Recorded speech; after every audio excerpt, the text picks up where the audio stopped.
എല്ലാ പ്രിയപ്പെട്ട സുഹൃത്തുക്കൾക്കും ഹൃദയം നിറഞ്ഞ ഓണാശംസകൾ.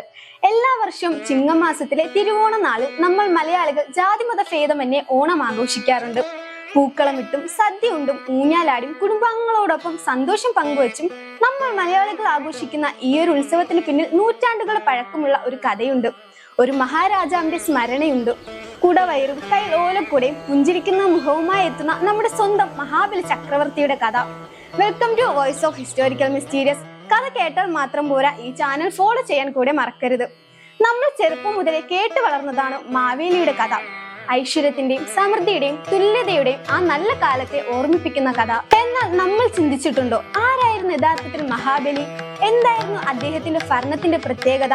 ഒരു അസുര രാജാവായിരുന്നിട്ടും എന്തുകൊണ്ടാണ് തലമുറകൾ കഴിഞ്ഞിട്ടും മലയാളികൾ അദ്ദേഹത്തെ ഇത്രയധികം സ്നേഹത്തോടെയും ആദരവോടെയും ഓർക്കുന്നത്? കേവലം ഒരു ഐതിഹ്യം എന്നതിനപ്പുറം മഹാബലി എന്ന ഭരണാധികാരി നമ്മെ പഠിപ്പിക്കുന്ന ചില വലിയ പാഠങ്ങളുണ്ട്. സ്നേഹം, ത്യാഗം, വാഗ്ദാന പാലനം, വിനയം, അതുപോലെ തന്നെ അനീതിക്കെതിരെയുള്ള സന്ദേശം. നമ്മളിൽ പലരും മാവേലി നാട് വാണിടും കാലം എന്ന പാട്ട് പാടാറുണ്ട്. എന്നാൽ എന്തുകൊണ്ടാണ് ആ കാലഘട്ടത്തെ ഒരു സുവർണ യുഗം എന്ന് നമ്മൾ വിളിക്കുന്നത്? ഒരു രാജ്യത്തിന്റെ ഭരണം എങ്ങനെയായിരിക്കണം എന്നതിന് അന്നത്തെ മഹാബലിയുടെ ഭരണം ഒരു വലിയ മാതൃകയായിരുന്നു. ഇന്നത്തെ വീഡിയോയിൽ നമ്മൾ മഹാബലി ചക്രവർത്തിയുടെ ജീവിതത്തിലേക്ക്, അദ്ദേഹത്തിന്റെ വംശപരമ്പരയിലേക്ക്, ഭരണകാലത്തിന്റെ സവിശേഷതകളിലേക്ക്, വാമനമൂർത്തിയുമായുള്ള ആ തികച്ചും വ്യത്യസ്തമായ കൂടിക്കാഴ്ചയിലേക്ക്, ഒടുവിൽ അദ്ദേഹം പാതാളത്തിലേക്ക് ചവിട്ടി താഴ്ത്തപ്പെട്ട ആ മഹത്തായ ത്യാഗത്തിന്റെ കഥയിലേക്ക് വിശദമായി കടക്കുകയാണ്. ഈ സംഭാഷണത്തിലൂടെ മഹാബലിയെ കുറിച്ച് ഇതുവരെ നിങ്ങൾ കേട്ടിട്ടില്ലാത്ത പല കാര്യങ്ങളും ചിന്തകളും നമ്മൾ ഇന്ന് പങ്കുവയ്ക്കുന്നു. വീഡിയോ മുഴുവനായി കാണുക. നമുക്ക് മഹാബലിയുടെ ലോകത്തിലേക്ക് കടക്കാം. നമുക്ക് ആദ്യം തന്നെ മഹാബലിയുടെ വംശപരമ്പരയിൽ നിന്ന് തന്നെ തുടങ്ങാം. ആരായിരുന്നു മഹാബലി? മഹാബലിയെ കുറിച്ച് മനസ്സിലാക്കണമെങ്കിൽ ആദ്യം അദ്ദേഹത്തിന്റെ രക്തബന്ധത്തെയും വംശാവലിയെയും കുറിച്ച് അറിയണം. മഹാബലി ഒരു സാധാരണ അസുരനായിരുന്നില്ല. മഹാവിഷ്ണുവിന്റെ ഏറ്റവും വലിയ ഭക്തനായ പ്രഹ്ലാദന്റെ പൗത്രനായിരുന്നു അദ്ദേഹം. പുരാണങ്ങൾ അനുസരിച്ച് കശ്യപ പ്രജാപതിയുടെയും ദിതിയുടെയും പുത്രന്മാരാണ് അസുരന്മാർ. ഇതിൽ ഹിരണ്യാക്ഷൻ, ഹിരണ്യകശിപു എന്നിവരായിരുന്നു പ്രമുഖർ. ഹിരണ്യകശിപുവിന്റെ മകനായിരുന്നു വിഷ്ണു ഭക്തനായ പ്രഹ്ലാദൻ. പ്രഹ്ലാദന്റെ മകനാണ് വിരോചനൻ. ഈ വിരോചനന്റെ മകനായാണ് മഹാബലി ജനിക്കുന്നത്.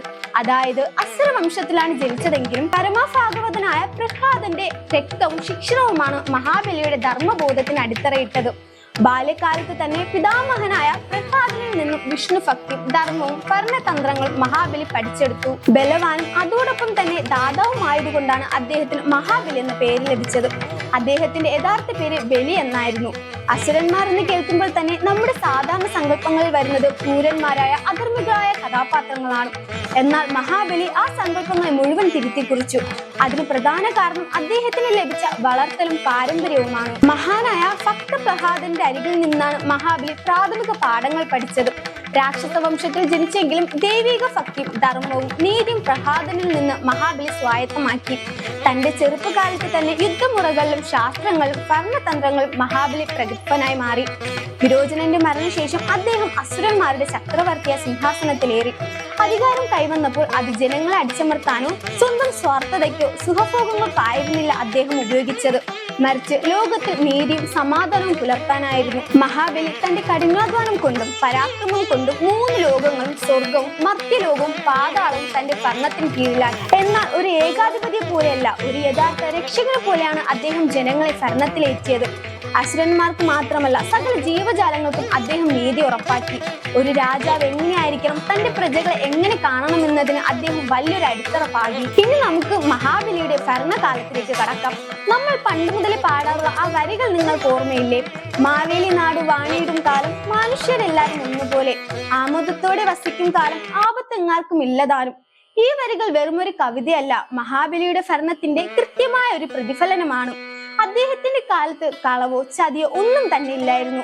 മനുഷ്യർ തമ്മിൽ വഞ്ചനയോ പരസ്പര വിദ്വേഷമോ ഉണ്ടായിരുന്നില്ല. കള്ളപ്പറയും ചെറുനാഴിയും ഉപയോഗിച്ച് ആരും ആരെയും വഞ്ചിച്ചില്ല. ദുരന്തങ്ങളോ അകാല മരണങ്ങളോ രോഗങ്ങളോ ആരെയും വേട്ടയാടിയില്ല.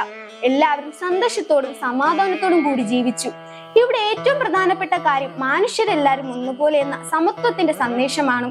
പണക്കാരനെന്നോ പാവപ്പെട്ടവനെന്നോ ഉന്നതനെന്നോ താഴ്ന്നവനെന്നോ ഉള്ള വേർതിരിവുകൾ അവിടെ ഉണ്ടായിരുന്നില്ല. എല്ലാവർക്കും തുല്യ അവകാശങ്ങളും തുല്യ നീതിയും ലഭിച്ചു. ഒരു ഭരണാധികാരി തന്റെ പ്രജകൾക്ക് നൽകേണ്ട ഏറ്റവും വലിയ ഉറപ്പ് നീതിയും സുരക്ഷയുമാണ്. അത് മഹാബലി 100% ഉറപ്പുവരുത്തി. മഹാബലിയുടെ ഭരണത്തിൽ കൃഷി അഭിവൃദ്ധിപ്പെട്ടു. പ്രകൃതി പോലും സമ്പന്നമായിരുന്നു. രോഗപീഠകളില്ലായിരുന്നു. വഞ്ചനയോ മോഷണമോ ഇല്ലാത്തത് കൊണ്ട് തന്നെ ആളുകൾ വീടുകളുടെ കതകുകൾ പൂട്ടിയിടാറില്ലായിരുന്നു. നീതി നടപ്പിലാക്കാൻ വലിയ പോലീസോ സൈന്യമോ അവകാശമോ കാണിക്കേണ്ടി വന്നില്ല. കാരണം ജനങ്ങൾ തന്നെ ധർമ്മത്തിന്റെ വഴിയിലാണ് ജീവിച്ചിരുന്നത്.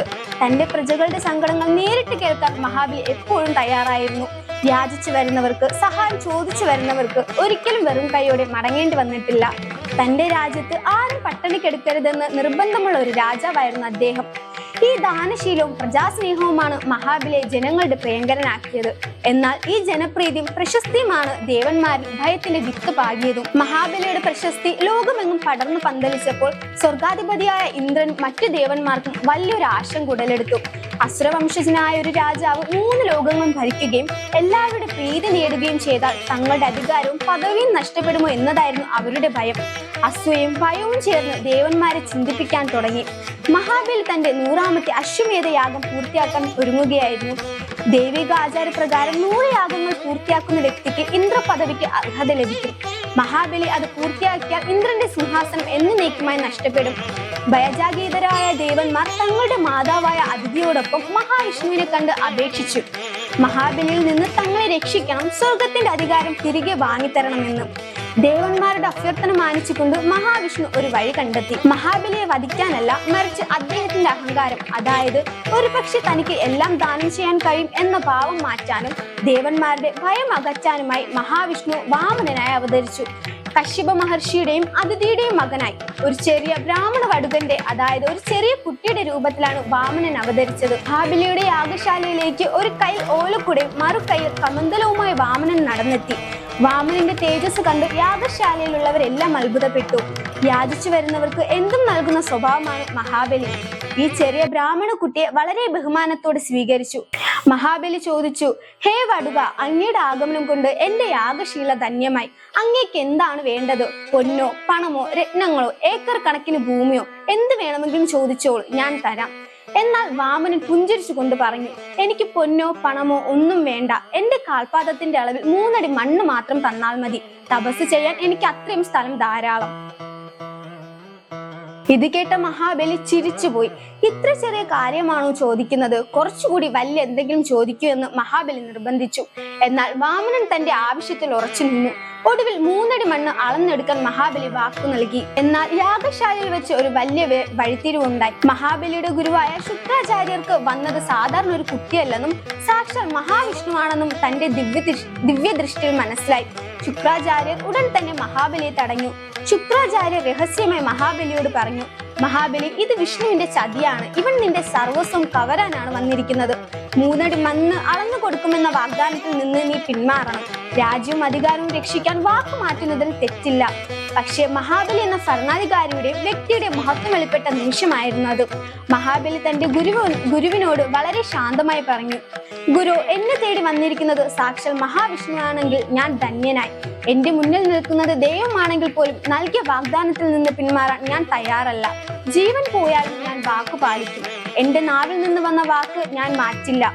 ഗുരുവിന്റെ വിലക്ക് മറികടന്ന് മഹാബലി വാമനന് 3 അടി മണ്ണ് ദാനം നൽകാൻ ധാര കോരിക്കൊടുത്തു. അടുത്ത നിമിഷം അവിടെ നടന്നത് പുരാണങ്ങളിലെ ഏറ്റവും വലിയ അത്ഭുതങ്ങളിൽ ഒന്നാണ്. കുഞ്ഞു രൂപത്തിലായിരുന്ന വാമനൻ തന്റെ രൂപം വലുതാക്കാൻ തുടങ്ങി. വിശ്വരൂപം പ്രാപിച്ച വാമനൻ ത്രിവിക്രമനായി ഉയർന്നു. 1ാമത്തെ അടി കൊണ്ട് വാമനൻ പ്രപഞ്ചത്തിലെ മുഴുവൻ ഭൂമിയും അളന്നെടുത്തു. 2ാമത്തെ അടി കൊണ്ട് ആകാശം സ്വർഗലോകവും അളന്നെടുത്തു. ഇനി 3ാമത്തെ അടി അളക്കാൻ ഈ പ്രപഞ്ചത്തിൽ 1 ഇഞ്ച് മണ്ണ് പോലും ബാക്കിയില്ലായിരുന്നു. വാമനൻ മഹാബലിയോട് ചോദിച്ചു, രാജാവേ, 2 അടി കൊണ്ട് ഞാൻ ഭൂമിയും ആകാശവും അളന്നു കഴിഞ്ഞു. ഇനി 3ാമത്തെ അടി ഞാൻ എവിടെ വെക്കും? വാഗ്ദാനം പാലിച്ചില്ലെങ്കിൽ നീ സകനാകും. ആ നിമിഷത്തിൽ മഹാബലി ഒട്ടും മടിച്ചില്ല. തന്റെ അഹങ്കാരമോ അധികാരമോ രാജപദവിയോ ഒന്നും അദ്ദേഹത്തെ തടഞ്ഞില്ല. വിനയത്തോടെ തല കുനിച്ചുകൊണ്ട് മഹാബലി പറഞ്ഞു, ഭഗവാനെ, എന്റെ 3ാമത്തെ അടി അങ്ങ് എന്റെ ശിരസിൽ വച്ചാലും എന്റെ ശരീരവും ജീവനും അങ്ങയുടേതാണ്. മഹാബലി തന്റെ ശിരസ് കാണിച്ചു കൊടുത്തു. വാമനൻ തന്റെ തൃപ്പാദം മഹാബലിയുടെ തലയിൽ വെച്ച് അദ്ദേഹത്തെ പാതാളത്തിലേക്ക് ചവിട്ടിത്താഴ്ത്തി. എന്നാൽ ഇതൊരു വധമോ ശിക്ഷയോ ആയിരുന്നില്ല, മറിച്ച് മഹാബലിയുടെ സത്യസന്ധതയ്ക്കും ത്യാഗത്തിനും ലഭിച്ച വലിയ അംഗീകാരമായിരുന്നു. അഹങ്കാരമില്ലാത്ത വാഗ്ദാനം പാലിച്ച മഹാബലിയുടെ ഭക്തിയിൽ സംപ്രീതനായ മഹാവിഷ്ണു അദ്ദേഹത്തിന് ചിരഞ്ജീവിത്വം നൽകുകയും കടുത്ത മനന്തുരത്തിൽ ഇന്ദ്രപദവി വാഗ്ദാനം ചെയ്യുകയും ചെയ്തു. അതിലുപരി തന്റെ പ്രാണനായ പ്രജകളെ കാണാൻ വർഷത്തിലൊരിക്കൽ ഭൂമിയിലേക്ക് വരാനുള്ള അനുവാദവും ഭഗവാൻ മഹാബലിക്ക് നൽകി. ആ ദിവസമാണ് നമ്മൾ ഓണമായി ആഘോഷിക്കുന്നത്. സുഹൃത്തുക്കളെ, മഹാബലിയുടെ ഈ കഥ കേവലം ഒരു ഐതിഹ്യം മാത്രമല്ല, ഇന്നത്തെ കാലഘട്ടത്തിലും നമ്മൾ ഓരോരുത്തരും മനസ്സിലാക്കേണ്ട ചില വലിയ സത്യങ്ങൾ ഇതിലുണ്ട്. ഒന്നാമതായി വാഗ്ദാന പാലനം. സ്വന്തം നാശമാണ് മുന്നിലെന്നറിഞ്ഞിട്ടും താൻ നൽകിയ വാക്ക് പാലിക്കാൻ മഹാബലി തയ്യാറായി. ഇന്നത്തെ സമൂഹത്തിൽ വാഗ്ദാനങ്ങൾക്ക് വിലയില്ലാതെ മാറുന്ന കാലത്ത് മഹാബലിയുടെ ഈ നിലപാട് വലിയൊരു പാഠമാണ്. രണ്ടാമതായി അഹങ്കാരമില്ലായ്മയും വിനയവും. 3 ലോകങ്ങളും കീഴടക്കിയ രാജാവായിരുന്നിട്ടും ദൈവത്തിന് മുന്നിലും ധർമ്മത്തിന് മുന്നിലും സ്വന്തം ശിരസ് കുനിക്കാൻ അദ്ദേഹം മടിച്ചില്ല. മൂന്നാമതായി സമത്വവും സഹജീവി സ്നേഹവും. ഒരു രാജാവ് തന്റെ പ്രജകളെ എങ്ങനെ കാണണമെന്നതിന് മഹാബലിയോളം വലിയൊരു മാതൃക വേറെയില്ല. താൻ പാതാളത്തിലേക്ക് പോകുമ്പോൾ തന്റെ ജനങ്ങൾ സന്തോഷമായിരിക്കണമെന്നും അവരെ കാണാൻ വരണമെന്നും മാത്രമാണ് അദ്ദേഹം ആഗ്രഹിച്ചത്. ഇന്ന് നമ്മൾ ആഘോഷിക്കുന്ന ഓരോ ഓണവും മഹാബലി എന്ന മഹാനായ രാജാവിനുള്ള സ്മരണാഞ്ജലിയാണ്. പൂക്കളമിടുമ്പോഴും സദ്യ ഉണ്ണുമ്പോഴും കോടി വസ്ത്രങ്ങൾ അണിയുമ്പോഴും നമ്മൾ ഓർക്കേണ്ടത് ആ സമത്വത്തിന്റെ സന്ദേശമാണ്. ജാതിമത വർണ്ണ ചിന്തകൾക്ക് അതീതമായി മനുഷ്യരെല്ലാം ഒന്നാണെന്ന സന്ദേശം. ഈ ഓണക്കാലത്ത് നമുക്കും മാവേലിയുടെ ആ നല്ല ഓർമ്മകളെ നെഞ്ചിലേറ്റാം. പരസ്പരം സ്നേഹിക്കാനും സഹായിക്കാനും സമത്വത്തോട് ജീവിക്കാനും നമുക്ക് സാധിക്കട്ടെ. ഈ വീഡിയോ നിങ്ങൾക്ക് ഇഷ്ടമായെങ്കിൽ തീർച്ചയായും ലൈക്ക് ചെയ്യാനും കൂട്ടുകാർക്ക് ഷെയർ ചെയ്യാനും മറക്കരുത്. മഹാബലിയെ കുറിച്ചുള്ള നിങ്ങളുടെ ചിന്തകളും അഭിപ്രായങ്ങളും താഴെ കമന്റ് ചെയ്യാൻ മറക്കരുത്. ചാനൽ ഇതുവരെ സബ്സ്ക്രൈബ് ചെയ്തിട്ടില്ലെങ്കിൽ ഇപ്പോൾ തന്നെ സബ്സ്ക്രൈബ് ചെയ്യുക. മറ്റൊരു നല്ല വീഡിയോയുമായി വീണ്ടും കാണാം. എല്ലാവർക്കും ഒരിക്കൽ കൂടി ഹൃദയം നിറഞ്ഞ ഓണാശംസകൾ.